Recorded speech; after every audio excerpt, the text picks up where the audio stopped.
Retomando as nossas aulas de processos formadores de rocha, a aula passada foi específico sobre qual processo? Rochas ígneas, rochas magmáticas, né? Então, para ter rochas ígneas magmáticas, tem que ter o quê? Magma. Tem o magma, né? Hoje é interessante que a gente está chamando até de materiais sedimentares, porque a gente não fala só rochas sedimentares. Porque além das rochas sedimentares, o processo sedimentar, ele gera também sedimentos.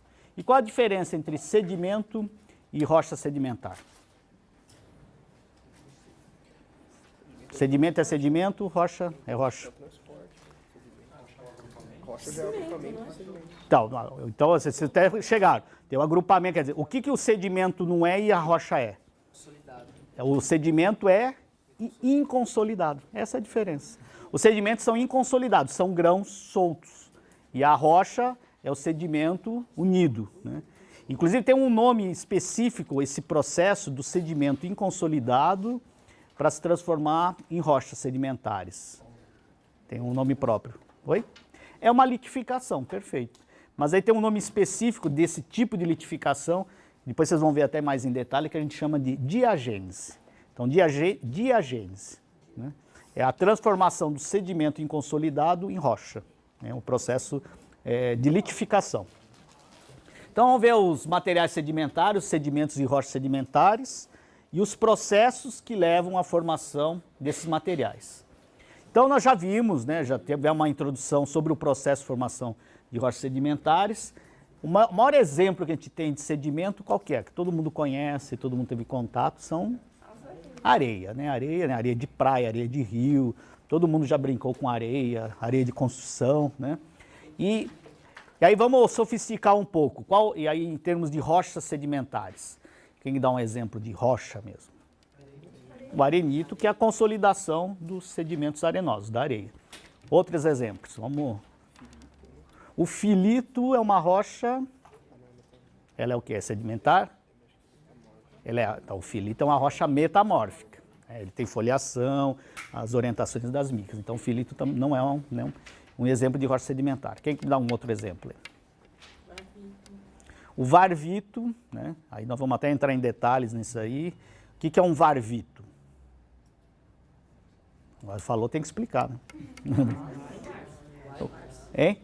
O varvito, nós vamos entrar aqui, tem uns termos. O varvito é assim, é uma rocha que tem alternância de lâminas de dois materiais distintos, que seria, como é que a gente tem um nome descritivo dessas rochas que tem, é um ritmito. Nós vamos ter vários exemplos de ritmito de vários tipos de alternâncias. O varvito é um tipo específico de ritmito em que essas alternâncias de lâminas, elas estão associadas a alterações várvicas que são relacionadas a estações do ano. Então, quando um lago congela, a água fica de baixa energia, decanta a argila. Quando tem o degelo, aumenta a energia, entra areia, né, no lago e deposita uma lâmina de areia. Então, a alternância entre lâmina de areia e lâmina de argila são alternâncias várvicas, né?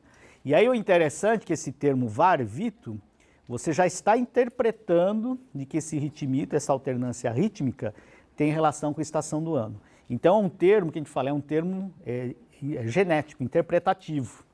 Então, nós temos os termos que são descritivos, né? O termo descritivo ninguém discute, é um ritmito. O ritmito é a alternância de arenito com o argilito ou folhelho. Todo mundo vai ver e vai concordar. Agora, se aquilo lá é um varvito ou não é o que gera discussão, aí envolve interpretação. Nós vamos ver um outro exemplo de termos assim que a gente usa como de forma descritiva e de forma interpretativa. E geralmente são sedimentos relacionados à sedimentação glacial. Nós vamos ver que na interpretação de sedimentação glacial existe muita polêmica, existem muitas dúvidas, né? E às vezes uns acham que é um sedimento glacial, outros acham que não é, né? Bom, a areia é o principal exemplo de material sedimentar, né? Agora é interessante que a areia é um termo granulométrico.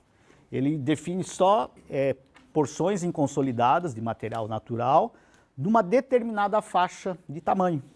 que vai até 2 milímetros, né? Então, quer dizer, a areia ela pode ser constituída de vários tipos de materiais. Geralmente a areia da praia é aquela areia cujos grãos são grãos de um mineral que é bastante comum, que é bastante resistente, tem uma dureza relativamente boa, uma dureza 7, e tem muito na crosta, que é o quartzo. Então, geralmente as areias são de grãos de quartzo, mas você tem lugares que a areia é toda de fragmento de concha. Nas Bahamas, tem umas areias branquinhas, muito bonitas, elas são todas de um pequeno fragmento bem arredondado, que parece até um ovo, muito bem arredondado, ele cresceu, quer dizer, não foi fruto de desgaste, ele é fruto de crescimento na água cheia de carbonato de cálcio dissolvido, que vão formando lâminas concêntricas em volta dele. E é tudo de carbonato, então você tem areia só de carbonato de cálcio. Então o ideal é a gente sempre definir a areia, qual a mineralogia dessa areia. Tem areia que tem concentração de monazita, que é um outro mineral, tem areia que tem concentração de ilmenita, né? Então a areia é um termo granulométrico, que é material inconsolidado de uma determinada faixa de tamanho. Então aqui, as areias são lindas, né, belíssimas. Tem gente que faz coleção de areia, né, tem gente que coleciona areia de várias partes do mundo, né, faz vidrinhos, vende coleções e tudo mais, e elas são fascinantes. E é interessante, de onde que vem esses grãozinhos que estão lá na praia e tudo mais? Vem da onde? Vem de uma rocha. Essa rocha até a gente chama, é a rocha fonte dessa areia. Essa rocha-fonte, ela estaria lá no oceano, onde que elas estariam? Se nós estamos na faixa de praia. Nos continentes, né? Então, os continentes sofrem, as massas continentais sofrem temperismo, forma solo, né? Esse solo é produto da alteração da rocha. Aí, qual outro processo que tem? A erosão. Primeiro a erosão. A erosão é quando tem a remoção. O transporte e a deposição, né? Até chegar na praia, né? Tem todo um processo. E essa areia, material inconsolidado, que é o sedimento, ele sofre uma cimentação, que é uma ligação entre os grãos, que é um cimento mesmo, tem vários tipos de cimento, e aquela rocha que era inconsolidada, um sedimento que era inconsolidado, vira uma rocha consolidada. Bom, então sedimento ou rocha sedimentar. Então isso tudo implica em acúmulo, deposição de materiais, que são os sedimentos. Se existe a necessidade de ter um acúmulo, uma deposição, você tem que ter uma área deprimida, né, uma área mais rebaixada, que vai receber esses sedimentos. Essa área que recebe os sedimentos, que necessariamente ela é mais rebaixada, que nomes que a gente pode dar para essa área mais? É uma bacia sedimentar, né? Então, necessariamente, você tem que ter uma depressão. Pode ser um lago, né, pode ser uma depressão de uma região de um rio, ou um mar, ou o oceano, né? Então, alguns exemplos de outros materiais. Isso daqui, ó, um acúmulo de conchas, tem um nome específico até. Isso é uma rocha sedimentar, porque é o acúmulo de um material sedimentar, e todo o material bastante heterogêneo em tamanho e tudo mais, são conchas, visivelmente. Esse acúmulo de concha, depois de cimentado, recebe esse nome de coquina, né? Então, coquina é uma rocha sedimentar constituída pelo agrupamento de fragmentos de concha. Os corais, né, que se desenvolvem em águas muito límpidas, água quente, com relativa concentração de carbonato de cálcio dissolvido, onde geralmente estão na faixa do Equador, onde são a maior parte da água mais aquecida, água límpida, com grande atividade biológica, são esqueletos de organismo que eles vão crescendo, e esse material é carbonato de cálcio. E o que acontece?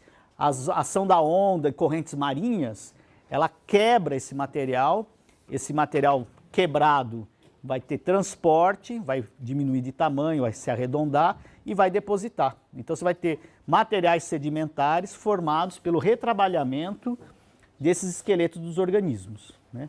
Agora a gente vai partir de um princípio muito importante na geologia sedimentar, que aqui nós podemos nos adiantar um pouco. Então esse fragmento do coral, né, que foi depositado nesse ambiente sedimentar, e esse material, ele veio de dentro ou fora da bacia sedimentar? Porque isso aqui é a bacia sedimentar. Ele quebrando e vai se depositar no próprio ambiente sedimentar. Esse material vem da própria bacia. E como é que ele se formou aqui, esse coral? A partir de qual processo? Você tem soluções químicas na água, né? Está dissolvido os íons, cálcio, carbonato. Uma precipitação química, mas por atividade biológica. A atividade, formar a concha e tudo mais. Mas o que é importante é que fisicamente esse material, foi originado na própria bacia. Só que de onde que veio o carbonato, de onde que veio o cálcio, o elemento químico? Veio da onde? Não, mas veio em termos da bacia sedimentar. Você tem a bacia sedimentar, ele vem dos rios, vem dos continentes. Então é interessante esse conceito, que você tem a área-fonte dos elementos químicos, que são as áreas continentais, e o aporte, né, a chegada para a bacia... Não, depois não, isso vai dar uns nós aí, vamos por parte, aí, nós já vamos chegar lá. O que é importante você saber, que na bacia sedimentar vem material de fora da bacia, da área-fonte, vem de forma física, é um grão de quartzo, um grão de feldspato, né, e outros minerais, ou vem soluções químicas. Então você tem um transporte físico, mecânico do material, e tem um outro tipo de transporte que é o transporte químico, dos elementos químicos, da substância química. Depois a gente vai retomar isso aqui. Isso aqui é muito interessante porque as rochas carbonáticas, elas têm assim uma grande importância, não só em termos de registro geológico, também uma importância econômica. E atualmente a Petrobras tem voltado muito a atenção em cima das rochas carbonáticas, porque hoje, com a história do pré-sal, o pré-sal é um reservatório de petróleo, de hidrocarbonetos, que gerou e foi armazenado em rocha carbonática. Então hoje mesmo teve uma banca de mestrado, tinha um consultor da Petrobras, e mostrando toda essa tendência hoje da Petrobras procurar entender e estudar melhor as rochas carbonáticas em função da importância econômica. E grandes parte dos reservatórios de petróleo no mundo são em rochas carbonáticas. E a história da evolução das rochas carbonáticas no tempo geológico mudou bastante porque está intimamente associado à atividade biológica. Então, o tipo de animal ou planta que gerou esse sedimento carbonático. Isso aqui em depósito moderno tem um tipo de alga que chama alimeda. Não sei se vocês percebem aqui, a própria estrutura dela, ela é formada de carbonato de cálcio. Então, na fisiologia, no desenvolvimento dela, ela tira o carbonato de cálcio dissolvido da água e acaba precipitando na constituição. E quando a alga morre, né, ela se desmancha e esse carbonato de cálcio vai virar um pó, quase que uma lama, e vai se depositar, formando os calcários. Isso para deixar bem claro para vocês, é que os calcários têm íntima associação com a atividade biológica.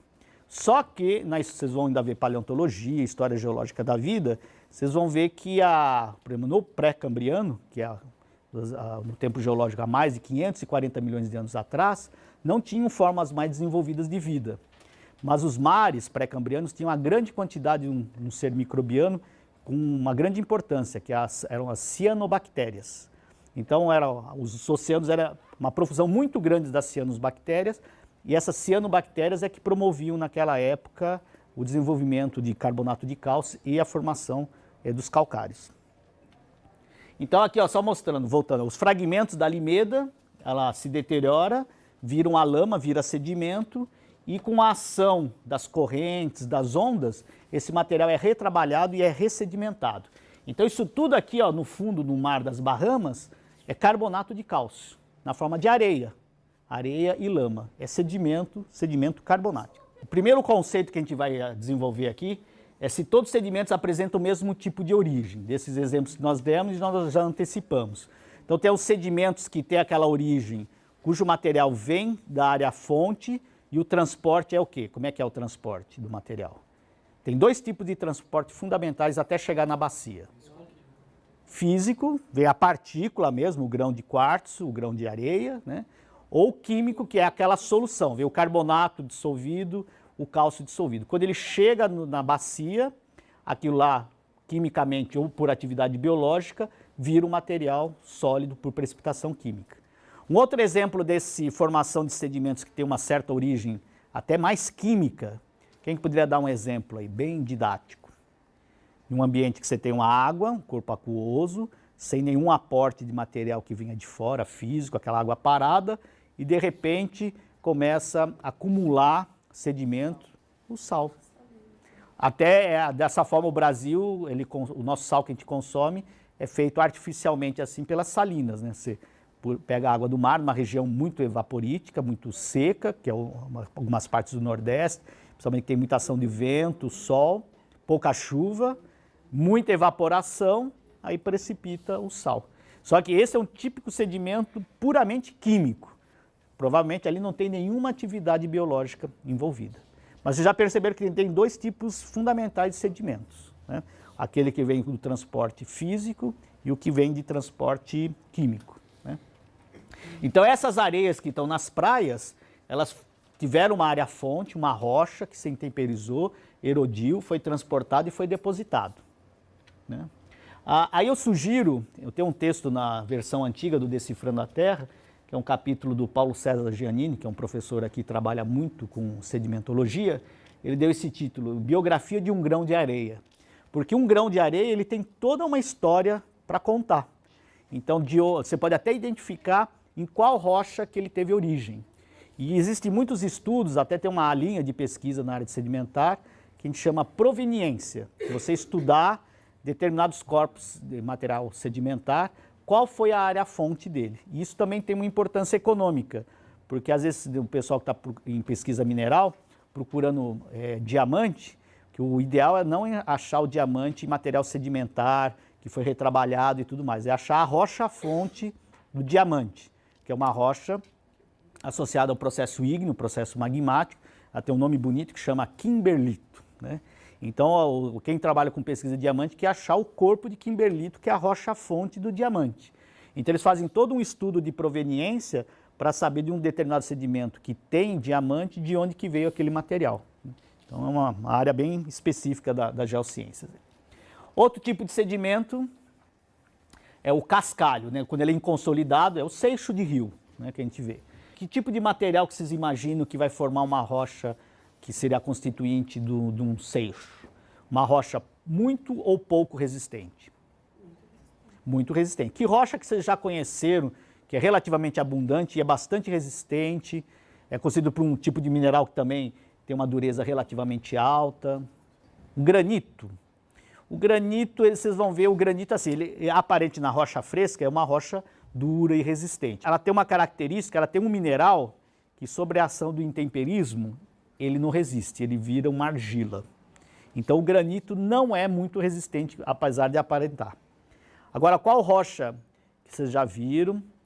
Ela tem um só mineral, bastante resistente, inclusive ele é muito resistente ao intemperismo, que geralmente forma serras mais altas e tudo mais. Pode chutar, hein? Ó, lembra do Pico do Jaraguá, a constituição do Pico do Jaraguá? O quartzito, né? O quartzito só tem o mineral quartzo, que é um mineral muito resistente ao intemperismo, e o quartzito é um produto, né? É uma rocha, qual é a origem dela? Ela é ígnea, metamórfica ou sedimentar? Ela é metamórfica. E qual foi a rocha que originou o quartzito? Um arenito, né? Um arenito que é cheio de grãozinho de quartzo. Com o metamorfismo, a rocha recristaliza e os grãos de quartzo imbrincam, né, um do outro. Então isso dá uma rocha extremamente resistente. Então a maior parte dos seixos em conglomerados são de quartzito. Ou de quartzo puro, um veio de quartzo também pode formar, quer dizer, não é uma rocha, é um aglomerado mineral. E aqui no caso nós temos um outro tipo de conglomerado, já com uns clastos mais angulosos, diferentes. Isso aqui é um conglomerado já com constituição litológica dos seus clastos diferenciado, ao contrário desse daqui, que é um conglomerado de blocos e seixos só de quartzito. Mas aí, em termos de tamanho do sedimento, a gente trabalha com outro conceito em geologia sedimentar, que é a energia do ambiente. Como é que vocês acham que é a energia do ambiente para depositar esse material? É uma energia baixa ou uma energia relativamente alta? Fala. Alta? Que tipo de ambiente poderia depositar esse material? Um lago? Você acha que o lago, a energia é praticamente nula. Que ambiente de sedimentação que geraria esses conglomerados, os cascalhos? Corredeira de rio, olha lá, chegou um pescador aí. Quem é pescador sabe geologia sedimentar aí, né? Mas não pode ser mentiroso não, né? Pessoal, então o processo deposicional implica nisso. no transporte, que é o movimento das partículas, da área-fonte ao sítio deposicional. O sítio deposicional geralmente é a bacia sedimentar, e esse transporte pode ser mecânico, quando o clasto, né, o sedimento, o fragmento é transportado mecanicamente, ou químico, quando a solução de carbonato de cálcio e outros elementos é transportado até a bacia. Aí como se formam os sedimentos carbonáticos, né? Então, ó, ele pode se formar puramente pela deposição de conchas, forma aqui material que nós já vimos, como é que chama? Um aglomerado, a coquina, isso aí é uma coquina também, só que são fósseis de amonites, né, de uma rocha aí de 175 milhões de anos atrás, depositada. Ela pode ser também fragmentos de conchas, como esse aqui, sedimento nas Bahamas, são vários fragmentos de concha, isso é comum de ver inclusive nas nossas praias, só que é difícil se achar um acúmulo só de fragmento de concha, geralmente tem fragmento de concha e grãos de quartzo junto, é uma areia com fragmentos de concha. E aí vamos, isso só para mostrar, quer dizer, isso aí são conchas, animais, que o animal coral, no metabolismo dele, ele tira carbonato de cálcio dissolvido e forma seu esqueleto, e o esqueleto é retrabalhado. Só que como eu já adiantei para vocês, no pré-cambriano não existiam esses animais, né? Então o pré-cambriano na escala do tempo geológico, para facilitar, mas vocês ainda vão ver de forma mais aprofundada, a gente pode dividir em 4 grandes épocas ou eras. O pré-cambriano, que é desde a origem da Terra até 452 milhões de anos. Depois a era paleozoica, a era mesozoica e a cenozoica.